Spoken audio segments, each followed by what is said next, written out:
Bonjour, bienvenue à l'émission Sortir de la boîte, le podcast qui met en valeur les entreprises de notre région d'une façon ludique. Mon nom est Anne-Marie Bédard, directrice générale de la Chambre de commerce d'industrie des Bois-Francs et de l'Érable.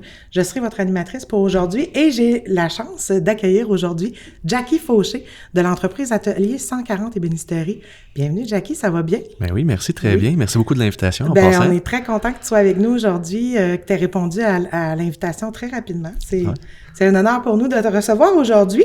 Je vais expliquer les règles du jeu un petit peu plus tard, mais d'entrée de jeu, comment tu pourrais te présenter et présenter ton entreprise? Tout d'abord, moi, personnellement, Jackie Fauché, propriétaire de l'entreprise Atelier 140 Ébénisterie. Et qu'est-ce que c'est l'atelier? C'est vraiment un atelier d'ébénisterie où on fait des cuisines, du mobilier commercial, architectural. Fait que c'est vraiment à large tout ce qu'on peut faire. Autant des comptoirs de réception, des panneaux muraux, des cuisines, des salles de bain, tout ça. Fait que tout ce qui est de l'ébénisterie en panneaux, là, c'est des choses qu'on peut faire à l'atelier. Puis, est-ce que ça fait plusieurs années que tu es propriétaire de cette entreprise-là? L'entreprise, ça fait un petit peu plus de 3 ans que ça existe. J'ai démarré ça chez nous dans mon garage tranquillement, puis de fil en aiguille, là, un local, des employés, des équipements, tout ça. Fait que là, aujourd'hui, on est une dizaine d'employés avec un plus grand local ça, que juste mon garage. Ah, félicitations. Puis c'est ça, des équipements là, quand même de bonne technologie, on va dire, là, CNC, tout ça. Là.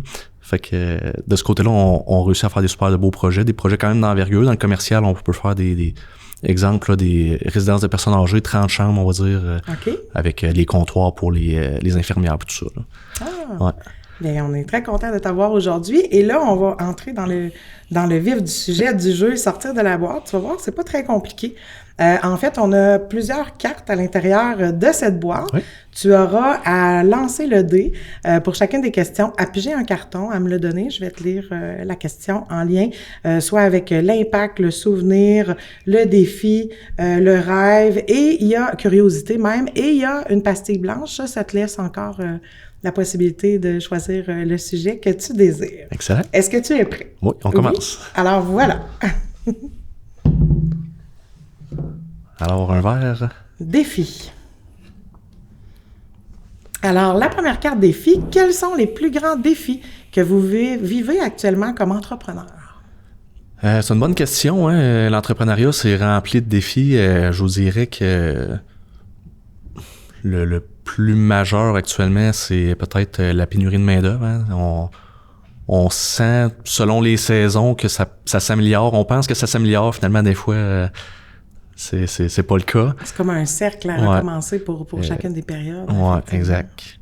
Je te dirais qu'une chose qu'on travaille fort dans notre entreprise, là, c'est d'aménager des lieux de travail qui sont confortables pour, justement, avoir peut-être le plus de rétention possible d'employés. À date, là, c'est sûr, mon entreprise est encore jeune, là, ça fait juste 3 ans, mais tous les employés que j'ai engagés restent... j'ai personne qui est parti. Fait que pour moi, c'est déjà... ça, c'est un très bon indicateur. C'est déjà un très bon indicateur parce que pour avoir travaillé dans d'autres entreprises, là, on sait que des fois, les gens rentrent puis au courant de la journée, des fois même la semaine, peuvent déjà quitter. Ah oui, absolument. Fait que, puis des fois, il y en a qui, après leur entrevue, mentionnent qu'ils vont être présents. On va être présent, finalement, ils se présentent même pas à la première journée. Fait que oui, non, c'est ça. C'est sûr que c'est un des gros défis, puis on travaille fort à essayer d'atténuer ça. D'avoir les employés depuis le départ, c'est vraiment un beau succès déjà là. Pour moi, c'est une réussite. Puis c'est sûr que pour les employés aussi, de participer à la croissance de l'entreprise, mais c'est quelque chose qui leur donne un sentiment d'appartenance à toute l'évolution. Là, fait que c'est sûr que pour moi, j'ai l'impression que ceux qui sont avec moi depuis le début, ont peut-être un attachement plus fort que les gens qui vont rentrer dans l'entreprise dans 10 ans, 20 ans. C'est peut-être pas pareil, mais...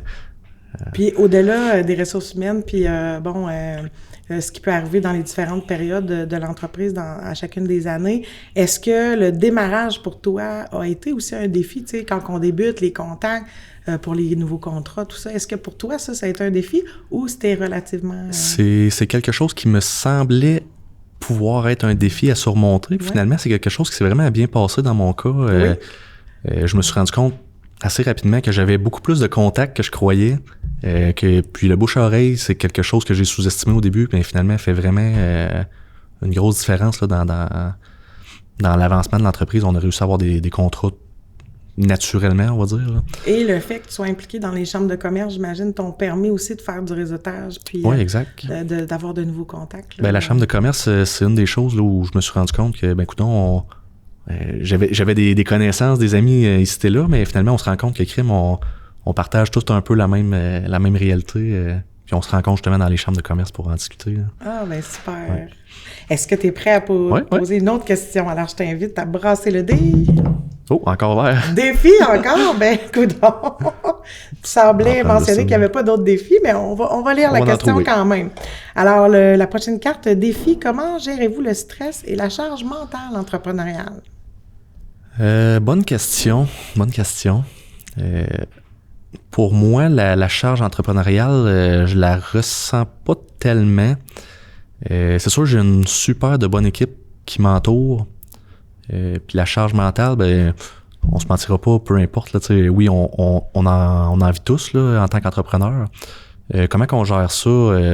Moi, de mon côté, là, j'ai juste besoin d'une petite après-midi, on va dire, aller faire de la motoneige, du ski, de la randonnée. Ou, je suis capable de décrocher assez rapidement puis de me remettre les idées à zéro, remettre le compteur à zéro, on va dire. Je pense que c'est comme ça que... Puis on n'a pas le choix, là, ça prend un petit moment, une petite activité, un petit... Absolument. Un petit quelque chose juste pour mettre ça à un reset, on va dire. Pour décrocher complètement, le sans cellulaire. Exact. Des fois, ça, je pense que ça l'aide beaucoup à la charge mentale parce que, tu sais, en tant qu'entrepreneur, on reçoit des appels à tous les jours et les heures. Absolument, même les week-ends. Même les week-ends, exactement, là, le soir jusqu'à tard. Puis on n'a pas le choix de les prendre, ces appels-là, parce que c'est ce qui rapporte l'argent dans l'entreprise, puis c'est ce qui fait vivre nos employés aussi, là, tu sais. Fait que on a vraiment pas le choix malgré que ce soit pas toujours agréable, on va dire, de le faire. Il faut le faire. Mais c'est un bon truc, justement, de prendre le temps, puis vraiment à 100%, là, tu sais, en étant déconnecté. Ça, c'est plus difficile des fois à faire, mais évidemment, quand on est en motoneige ou en ski ou peu importe. C'est ça, il faut se trouver des activités, exemple la randonnée, mais des fois, tu vas faire une petite randonnée dans un secteur où il y a moins de réseau, mais tu sais, c'est pas grave de pas décrocher son téléphone pendant une demi-heure, là, c'est pas... Exact. La planète arrêtera pas de virer. Fait qu'en réalité, toi, tu insères dans tes calendriers, on va dire hebdomadaire, bon, ben moi, cette semaine, ça, c'est mon moment. C'est pas facile, puis c'est pas facile de le respecter. C'est vite, on est vite retourné à l'ouvrage des fois, mais non, il faut vraiment, je pense, prendre un temps pour soi. Oui. C'est important, ouais. Ou en famille, des fois, partir en voyage. Ou, oui, de décrocher en famille, ça aussi, c'est important. Exact. Absolument. Exact. Ben là, je t'invite on va être tenté d'avoir une autre catégorie. Donc, le rêve. Ah, ça, j'en ai pas mal. Oui, j'imagine, en tant qu'entrepreneur, le rêve, ça, en fait, c'est ce qui motive les entrepreneurs dans leurs différents défis. Donc, y a-t-il un projet que vous rêvez de lancer depuis longtemps sans encore avoir osé en lien avec ton entreprise? Il y a plein de choses, plein d'objectifs, on va dire, que je me fixe au travers du temps. C'est sûr que déjà, en 3 ans d'existence, un petit peu plus de 3 ans, j'ai réussi quand même à réaliser plusieurs de ces objectifs-là. Une nouvelle objectif, si on peut dire, je viens de faire un voyage en Finlande pour le travail un petit peu là, de l'ébénisterie. Puis on a visité des entreprises là-bas, puis les entrepreneurs là-bas mettaient beaucoup d'emphase sur le développement personnel des employés. Soit en plaçant dans l'entreprise des salles de repos avec des petits équipements, exemple un découpeur laser ou un tour à bois ou des choses comme ça, que les gens après le travail pouvaient rester, prendre une bière, relaxer, faire des petits projets pour la maison, puis développer leur créativité. Puis c'est vraiment quelque chose là que j'ai tombé en amour avec l'idée de ça, puis c'est un jour, j'espère pouvoir mettre ça en place chez nous, là, vraiment. Là.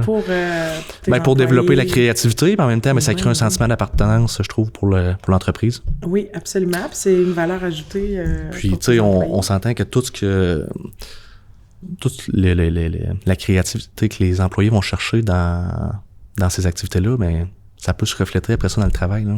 Absolument. Des fois, ça peut être des nouvelles méthodes de travail qu'ils vont trouver en faisant un petit projet pour eux-mêmes. Même si c'est pour eux-mêmes. Même si c'est pour eux-mêmes, exact, ça peut rapporter à l'entreprise plus tard. Absolument. Exact. Puis ils développent des compétences. Fait que tout ça, c'est bon pour eux, c'est bon pour l'entreprise. Tout le monde gagne dans ce genre de pratique. Exact. Je crois beaucoup en ça. Ouais, j'espère pour toi que ce sera possible de le réaliser. En tout cas, jusqu'à maintenant, tes employés semblent heureux. Donc, bon, on essaye, c'est important. Tu sais, les employés, c'est la base de l'entreprise. Hein. Ils sont très précieux, il faut en prendre soin. Exact. Alors, on va passer à la prochaine question. Impact. Oups, ils ne sont pas toutes classées. Donc, prochaine question. Quelle fierté entrepreneuriale vous touche le plus dans le parcours de ton entreprise actuellement? Quelle fierté? Bonne question. De quoi tu es le plus fier jusqu'à maintenant, là, dans ces 3 dernières années-là pour je te dirais que c'est assez variable dans le sens où chaque petite réussite est la nouvelle chose qui me rend le plus fier. Tu sais, plus l'entreprise avance, plus qu'on se développe, plus je suis fier de ce qui se passe. Tu sais, l'entrepreneuriat, c'est pas toujours facile. J'ai passé par des étapes plus difficiles, on va dire. Plus difficiles. Moi, mon idée avant de démarrer mon entreprise, c'était d'acheter une entreprise existante. Puis ça n'a pas fonctionné. On n'a pas réussi à s'entendre avec le propriétaire où je travaillais. Puis pour moi, ça a été une grosse échec. Puis de réussir à partir mon entreprise tranquillement, puis aujourd'hui d'avoir une dizaine d'employés, pour moi, ça, c'est vraiment une grosse réussite en me disant, bon, mais peut-être que j'ai vécu un échec à l'époque, mais aujourd'hui, je suis rendu pas tout à fait à la même place, mais presque, tu sais, pour moi, c'est déjà... À ce niveau-là, c'est la plus grande réussite. Ben pour moi, à ce niveau-là, ouais, c'est pas mal la plus grande réussite, là, de dire j'ai des bons équipements, des bons employés, les gens sont heureux, on a des beaux contrats en avant de nous. Fait que pour moi, c'est déjà une très grande réussite. Hein.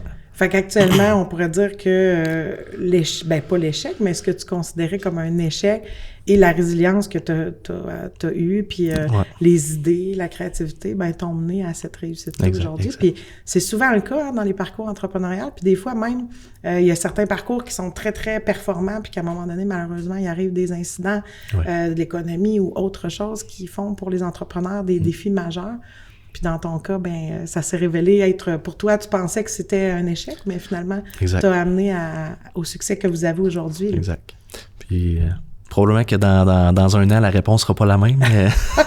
Mais... justement, hein, d'une année à l'autre, chaque entrepreneur vit des nouvelles réussites pour chacun de nos contrats aussi. Parce que, autant dans le commercial, j'imagine, c'est des plus gros contrats que le particulier. Les défis sont différents d'un type de projet à l'autre. C'est sûr que dans le commercial, c'est toujours plus une question de volume. Oui. Tandis que dans le résidentiel, il faut avoir une qualité qui est irréprochable parce que on s'entend quand c'est chez vous, la moindre petite graphing ou la porte qui ferme pas bien ou le tiroir qui est mal ajusté, on vit à tous les jours avec, fait qu'on veut pas vivre avec ça. Fait que c'est normal, les clients demandent un niveau beaucoup plus élevé de rendu. Tandis que dans le commercial, c'est d'être capable de livrer un volume plus rapidement, on va dire. Dans les temps. Ouais, exact. C'est vraiment deux réalités différentes. Là, mais, Passons à la prochaine question. Là, c'est libre à toi. En fait, il n'y en a pas de ces cartes-là. C'est vraiment toi qui décides de quoi tu aimerais jaser. Je vais y aller avec une qu'on n'a pas encore pris, je pense, la mauve, la souvenir. Souvenir, oui, c'est vrai, on n'a pas pris souvenir. Donc, pour cette question-ci, avez-vous un souvenir marquant lié à une collaboration ou un partenariat? J'ai plusieurs bons souvenirs. Honnêtement, chaque partenariat, chaque collaboration m'a emmené jusqu'à... Comment je dirais ça? Chaque collaboration m'a emmené à une nouvelle collaboration. D'où je disais tantôt, le bouche-à-oreille a été important, puis je l'avais sous-estimé. Exactement. J'en ai une en particulier, là, c'est pas mal dans les premiers projets que j'ai faits quand j'ai démarré mon entreprise chez nous dans mon garage. C'était une cuisine pour une mini-maison. OK. Tout petit, là, tu sais, 3 caissons environ pour le bas, 3 caissons pour le haut. Mais tu sais, le défi dans ce projet-là, c'était pas juste la qualité, c'était pas juste le prix, c'était d'optimiser l'espace parce qu'une mini-maison, on sait, c'est chaque centimètre est important, où on va mettre les ustensiles, où où le faux va être placé, où l'évier va être placé, tout ça, les matériaux, bon. Mais tu sais, pour moi, ce projet-là, ben, c'est sûr que c'est un beau souvenir parce que ça a été un premier défi, mais qui m'a amené ensuite là, de belles collaborations avec des amis du client qui étaient designers, qui étaient contracteurs. Fait que de fil en aiguille, pour moi, c'est un des plus beaux souvenirs parce que si j'avais dit non à ce projet-là, peut-être qu'aujourd'hui, j'aurais pas la même situation. Exactement. Ouais. C'est parce que ça pouvait te rendre peut-être un peu plus inconfortable compte tenu que c'était une première fois que exact. tu faisais ce type de contrat-là. Là, tu sais. Pour moi, la réalisation, tu sais, tout le côté fabrication, c'est une de mes forces. Fait que pour moi, ça, c'est pas nécessairement quelque chose qui me faisait peur, mais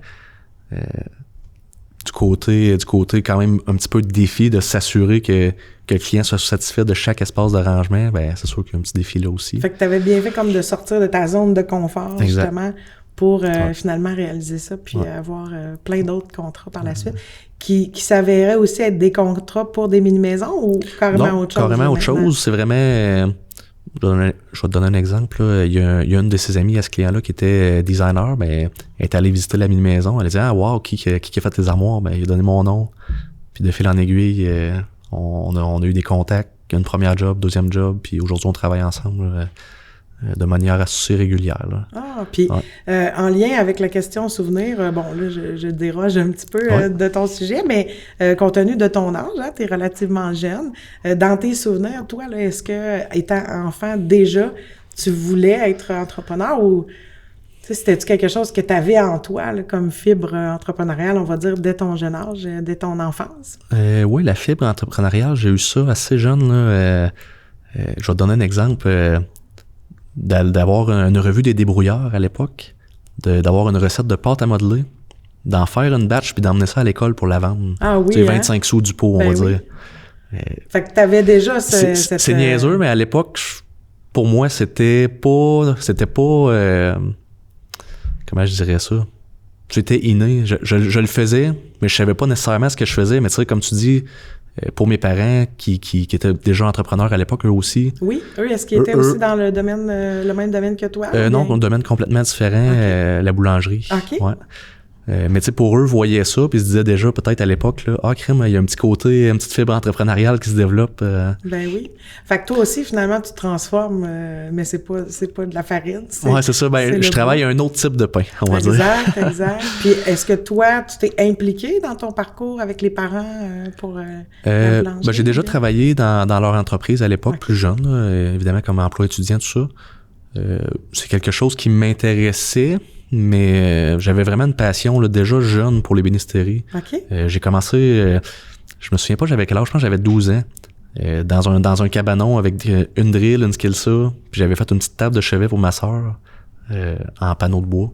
C'est déjà là. Premier projet que j'ai expérimenté, on va dire, le travail du bois. Puis par la suite, je me souviens là, d'avoir pris la carte de crédit de mon père, de m'être inscrit sur un site internet dans une formation à Québec, d'une petite école d'ébénisterie, sans le dire à mes parents, évidemment. Ah oui? De m'être inscrit, d'avoir dit à mes parents, « Hey, j'ai une formation, telle date, on va dire le 15 mars, on s'en va à Québec, je suis un cours d'ébénisterie. » Là, dire, « OK, comment ça? C'est quoi ça? C'est quoi cette histoire-là? » Ben là, fait que finalement, bon, ils ont appelé à l'école, ils ont dit, notre garçon n'a pas 18 ans, est-ce que c'est correct, premièrement? Là, est-ce que c'est sécuritaire, ainsi de suite? C'était correct? C'était correct. Ah oui? Ben, tu sais, il y a eu un petit questionnement, même pour le propriétaire de l'école à l'époque. Finalement, il a dit, non, c'est correct, on va le prendre, puis on va lui donner une petite formation. C'est une petite formation, on va dire, je pense que c'était comme 20-24 heures sur 3 week-ends. On faisait une petite table à café. Et puis là, j'ai vraiment fait, OK, c'est ça que je veux faire dans la vie. C'est ça. Puis, étant plus jeune, j'avais de la difficulté un petit peu là, au secondaire. Tout ce qui est français, anglais, tous ces cours-là, j'avais de la difficulté. J'avais pas nécessairement d'intérêt, ce qui fait que je perdais un peu mon temps. Puis là, en ayant vraiment un objectif, je pense que c'est vraiment ce qui a fait que je me suis dit dans ma tête, OK, on finit ça, là, ce secondaire-là, puis on s'en va faire un DEP en ébénisterie. Puis là, on va vraiment faire ce qu'on aime, là. Puis là, ça change toute puis là, écoute, l'histoire après. rendu à mon DEP en ébénisterie, je tripais sur l'école. J'aurais resté à l'école 10 ans. Là, oui, quand t'aimes ce que tu fais, je pense qu'après ça, il se faire former pour faire ce qu'on aime, il n'y a rien de plus beau, là. Exactement. Ouais. Ah, bien, c'est des beaux souvenirs, en tout cas. Hein? Oh oui, on a visé juste, finalement. Oui. Donc, je t'invite à lancer le dé à nouveau. Défi. Hey, on est vraiment dans le thème du défi aujourd'hui. Alors, comment vous adaptez-vous aux changements technologiques dans l'entreprise? C'est une bonne question. Tu sais que la technologie, aujourd'hui, c'est un incontournable. Mais je pense qu'on est dans une belle époque. En fait, je suis dans une belle époque, personnellement, pour avoir démarré mon entreprise, je crois, par rapport qu'il y a beaucoup, beaucoup de solutions technologiques qui s'offrent à nous. C'est à nous de trouver les bonnes, évidemment, là. Oui. Puis c'est-tu plus au niveau de l'automatisation ou... Actuellement, là, ce que nous, on a implanté à venir jusqu'ici, c'est beaucoup au niveau de l'automatisation, évidemment, là, mais ça part du dessin de production, puis ça l'utilise, dans le fond, les dessins de production pour automatiser tous les processus par la suite. Là, autant, okay. Là, tu sais, l'imbrication des pièces pour la découpe, le machinage, tout ça. C'est vraiment ce qu'on a de fait à date dans la technologie, on va dire. Mais... T'sais, si je recule de 20 ans, je pense que toutes ces technologies-là, il y en a qui commençaient à s'implanter, mais beaucoup de technologies dans ces styles-là étaient en évolution, on va dire, tandis qu'aujourd'hui, je pense qu'ils sont vraiment au point. Ce qui fait que pour nous, c'est le bon moment de les implanter, puis on vit pas des difficultés avec ça. T'sais, pour nous, c'est sûr que la moyenne d'âge dans mon équipe est quand même assez jeune aussi, fait que la technologie, c'est pas un gros problème, on va dire, là, à implanter.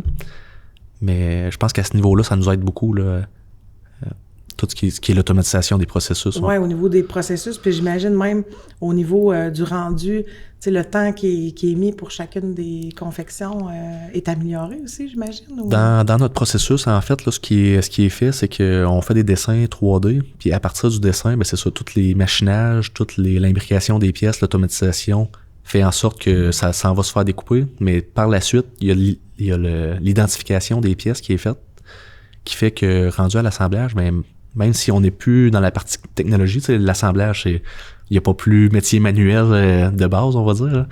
Mais on a vraiment l'identification des pièces qui est fait à partir du dessin, qui fait que c'est beaucoup plus facile pour l'ébéniste qui assemble les meubles de trouver ses composantes, de les mettre dans les bons caissons, puis de faire un assemblage qui est juste à tous les coups. On aurait le temps pour une dernière question. Ouais. Et ensuite, je te poserai peut-être une dernière question, moi. Là. Alors, je t'invite à lancer le dé à nouveau. Rêve. Donc, voilà. Si vous aviez des ressources illimitées, quel serait votre projet de rêve pour l'entreprise? Si les ressources monétaires étaient illimitées, on va dire, je pense que la ressource. On va y aller pour monétaire en premier. Je pense que ça serait l'achat ou la construction d'un bâtiment qui nous appartiendrait. OK. Parce qu'actuellement, on est en location. Chose qui est très bien aussi. Puis pour démarrer. Vous êtes en location où exactement? On est ici à Victoriaville, oui. Dans l'éco-parc, sur la rue J. Aurel-Roux. On loue une petite partie d'un bâtiment. OK. Puis dans le fond, c'est très bien là, pour démarrer mon entreprise. Honnêtement, ça m'a beaucoup, beaucoup aidé. Tu sais, j'aurais pas pu partir de mon garage à dire on achète un bâtiment. C'est presque irréalisable. Peut-être ça aurait pu, là, mais je trouve que le processus a été bon de dire on loue pour grandir l'entreprise. Puis ensuite, mais le rêve, si les ressources étaient limitées, ça serait d'acquérir un bâtiment, évidemment. Puis ça revient un petit peu à ce que je disais tantôt, à mon premier rêve ou objectif de mettre en place un local pour pas le bricolage, mais pour que les gens développent leur créativité exactement. À l'intérieur fait que ça viendrait comme tout un petit peu se rejoindre là, ces objectifs-là. Déjà, de le verbaliser et de l'avoir en tête, c'est déjà une première belle piste de solution. Est-ce que, en dernier lieu, il y aurait autre chose que tu aimerais mentionner aux gens? Sur quelle plateforme ils peuvent vous trouver? Je sais que vous êtes en ligne, en vidéo aussi, sur différentes plateformes, alors je te laisse. Oui, exactement. Merci de me lancer la perche. Je vous invite en fait à venir nous voir là, sur tous les réseaux sociaux, là, Facebook, Instagram, TikTok. On fait des vidéos pour présenter l'atelier, pour présenter notre métier aussi, pour que les gens découvrent qu'est-ce que c'est l'ébénisterie. C'est super ça, parce que c'est quand même un domaine souvent qui est méconnu là, pour plusieurs personnes. C'est un domaine qui qui est un petit peu en voie d'extinction, on va dire. Il y a moins de gens qui se forment chaque année que de gens qui partent à la retraite. Fait que c'est un petit peu ça l'objectif, là, de faire des vidéos pour que les gens voient c'est quoi, puis peut-être qu'un jour on pourra recruter quelqu'un qui a vu une vidéo un jour en disant « Hey, crème, ça a l'air cool. Qu'est-ce qu'ils font dans cette entreprise-là? » S'inscrire à l'École nationale du meuble, parce que dans notre région, on s'entend qu'on a l'École nationale. Là, on est chanceux à Victoriaville, effectivement. On a l'École nationale du meuble là, pour aller se former en ébénisterie. Puis c'est je crois, à mon avis, la meilleure école au Québec là, pour l'ébénisterie. Eh bien, je suis très contente de t'avoir reçu aujourd'hui. J'espère que tu as aimé ton passage à l'émission, que ça n'a pas été trop difficile pour toi. Non, merci. Merci encore pour l'invitation. C'était vraiment le fun. On était très contents de te recevoir. Alors, merci d'avoir été présent à cette émission Sortir de la boîte. Ne manquez pas notre prochaine émission. Vous pouvez aussi regarder à nouveau l'émission d'aujourd'hui et les différentes émissions en ligne sur le site web de la TVCBF ou encore sur Spotify pour la partie podcast. Alors, c'était un plaisir d'animer cette émission aujourd'hui et à la prochaine!